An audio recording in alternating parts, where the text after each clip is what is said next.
हाम्रो मुलुकका भाइ भारदार सन्त महन्त रहिती दुनिया साहु महाजन गैरके यथोचित उपरान्त सम्बत 1903 सालमा त्यस समयमा यो राज्यको गद्दीमा राज भएको हाम्रा स्वर्गीय पूज्य जिजुबुबाज्यू श्री 5 महाराजा धीराज सुरेन्द्र वीर विक्रम शाहदेवले धेरै गम्भीर र महत्त्वपूर्ण कारणले आफ्नो र आफ्ना उत्तराधिकारीहरूको तर्फबाट यो मुलुकको शासनभार श्री 3 महाराज जंगबहादुर राणालाई सुम्पी बक्सेको हुनाले उपर्युक्त श्री 3 महाराज जंगबहादुर राणाका उत्तराधिकारीहरूले हाम्रा पूर्वजहरूका तर्फबाट मौसुफहरूका प्राइम मिनिस्टरहरूको हैसियतमा यो राज्यको शासन चलाइआएकोले औ वर्तमान समयमा श्री 3 महाराज मोहन शमशेर जंगबहादुर राणाले हाम्रो तर्फबाट औ हाम्रो नाममा यो राज्यको शासन चलाइआएको हो औ हाम्रा प्रजाको शासन अब उपरान्त निजहरूले निर्वाचन गरेको एक वैधानिक सभाले तर्जुमा गरेको गणतन्त्रात्मक विधानको अनुसार होस् भन्ने अहिले हाम्रो इच्छा र निर्णय भएकोले औ सो विधान तयार नभएसम्म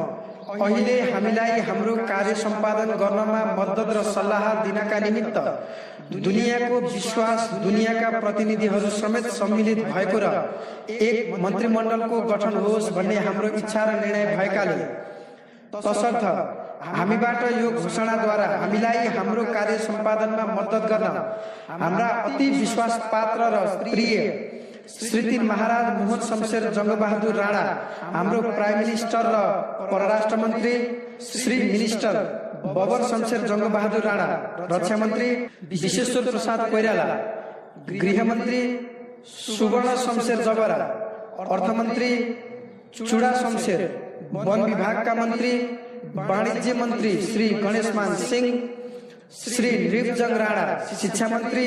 श्री भद्रकाली मिश्र यातायात मन्त्री श्री यज्ञ बहादुर बस्नेत स्वास्थ्य मन्त्री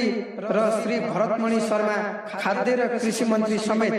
अरू मन्त्रीहरू सम्मिलित भएको एक मन्त्रीमण्डल गठन र नियुक्त गरिबक्सेका छौं। माथि उल्लेख गरिएका मानिसहरू हाम्रो इच्छा अनुसार ओहदामा रहनेछन् औ संयुक्त रूपमा हामीप्रति जिम्मेदार रहनेछन्। यो राज्यको शासन सम्बन्धी विषयहरूमा मन्त्रीमण्डलका सबै निर्णयहरू हामीलाई जाहेर गर्ने हाम्रो प्राइम मिनिस्टरको कर्तव्य हुनेछ औ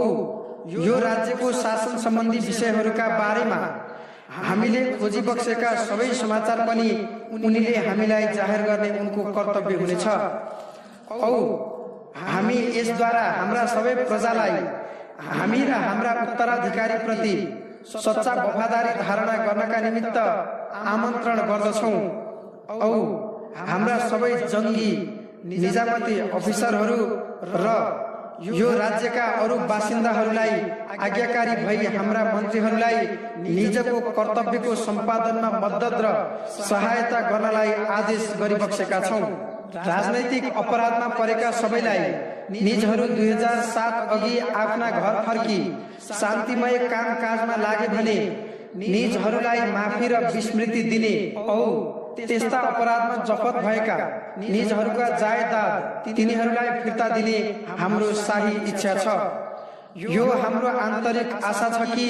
यो नयाँ व्यवस्थामा सरकार र दुनियाँले मिलिजुली नेपालको उन्नति र समृद्धिका निमित्त प्रयत्न गर्नेछन्। परमेश्वरले हामीलाई र हाम्रा अधिकारी वर्गलाई हाम्रो प्रजाको हितका निमित्त उपर्युक्त हाम्रा इच्छाहरू पालन गर्ने शक्ति दिउन्। जय नेपाल।